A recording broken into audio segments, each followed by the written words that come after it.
to introduce you to two of my favorite little dudes, Toño and Toña. Oh, hi there. We're brother and sister. We're always together. We don't know why. It's just our destiny. Toño and Toña are going to help us practice Spanish articles. What's he talking about? Like a magazine article? Cheer up, little dudes. It's not that hard. Okay, definite articles first. Toño es el chico. Toña es la chica. I guess so. If you say so. See? No problem, right? Let's try some indefinite articles. Okay, so what's this? Una? That's right, una pizza. Excellent, little dudes. Now, what about this?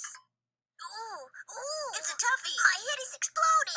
Unos refrescos? That's right, unos refrescos. Great job. So what do you think? Time for a snack. Definitely. Pass me a bottle of that fizzy stuff. And where's that pizza?